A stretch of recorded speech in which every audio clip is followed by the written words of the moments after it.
اب ہم دیکھنا چاہتے ہیں پریکٹیکلی کہ جنہوں نے عقیدہ اہل بیت اطہار کے خلاف ان سے لیے بغیر، ان سے پوچھے بغیر بنایا، تو وہ عقیدہ کیا ہے، اور جو اہل بیت اطہار نے عقیدہ دیا وہ کیا ہے۔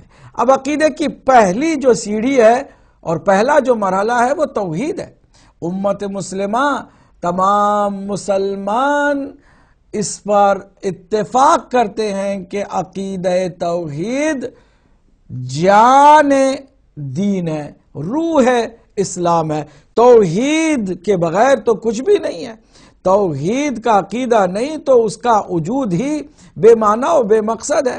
ہر مسلمان کلمہ پڑھتا ہے، لا الہ الا اللہ وحدہ لا شریک لہ، اس میں کسی کو کوئی شک نہیں ہے کہ تمام اس مرحلے پر متفق ہیں، لیکن اللہ کی صفات کو لے کر کے جنہوں نے اہل بیت سے توحید نہیں سیکھی، انہوں نے اللہ سبحانہ تعالی کو انسان کی صورت میں، ہاتھ اور پیر کے ساتھ، اور ایک کرسی پر، اور حتیٰ یہ کہ وہ قیامت کے دن ہمیں نظر آئے گا، ہم اس سے بات کریں گے، وہ جہنم کو بھی سیراب کرنے کے لیے نعوذ باللہ من ذالک اپنا پیر اس میں ڈال دے گا۔ یہ جتنی بھی باتیں صفات پروردگار کے سلسلے میں عقیدے کے طور پر بنائی گئیں، وہ اہل بیت اطہار سے نہیں لی گئیں۔ اہل بیت اطہار نے اللہ کی صفات کچھ اور بتائی۔ ہم چاہتے ہیں یہاں سے اپنی بات کا پراپر آغاز کریں کہ اس سے ہم ایک ایک مسئلے کو سمجھیں اور پھر مذہب حق کو آسانی کے ساتھ جان لیں۔ ہمارا صرف علمی اور تحقیقی مقصد ہے۔ اس علمی اور تحقیقی سلسلے میں آپ شریک ہوں گے، آپ کا یقیناً فائدہ ہوگا، نقصان نہیں ہوگا، میں اس کی ضمانت دیتا ہوں آپ کو، گارنٹیڈ ہے کہ آپ کا کوئی نقصان نہیں ہوگا، لیکن فائدہ ہوگا اتنا کہ آپ سمجھ نہیں سکیں گے، سوچ نہیں سکیں گے کہ کتنا فائدہ ہے۔ اس لیے ساتھ چلنے میں کوئی حرج نہیں ہے۔ جیسے کہ قرآن مجید کی آیت میں نے شروع میں پڑھ کے سنائی ہے کہ وہ بہترین بندے ہیں کہ جو ہر ایک کی بات سنتے ہیں۔ چلے ہماری بات بھی سن لیں، ہماری بات بھی سنیں۔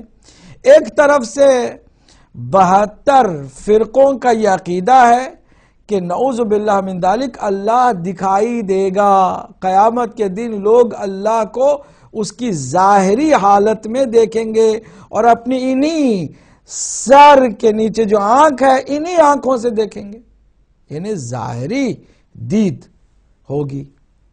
یہ عقیدہ بن گیا۔ اچھا، یہ عقیدہ کیسے بنا یہ تو ہم بعد میں بتائیں گے۔ اب اس عقیدے کے لیے گزشتہ ہم نے پروگرام میں صرف جلدی سرسری اس پر نظر ڈالی تھی اور حوالے نہیں دیے تھے۔ ہو سکتا ہے کوئی کہے کہ نہیں یہ تو عقیدہ ہے ہی نہیں۔ اب ایک ایسی کتاب کے جس کو قرآن کے بعد سب سے زیادہ معتبر بتایا گیا، اور وہ ہے صحیح بخاری۔ اس سے زیادہ تو کوئی معتبر کتاب اہل سنت کی دنیا میں نہیں ہے۔ عالم تسنن میں چاہے وہ سلفی ہوں، وہابی ہوں، دیوبندی ہوں، اہل حدیث ہوں، بریلوی ہوں، کوئی بھی ہو، حتیٰ جو قادیانی ہیں وہ بھی صحیح بخاری کو، اس کتاب کو قرآن مجید کے بعد سب سے اتھینٹک مانتے ہیں۔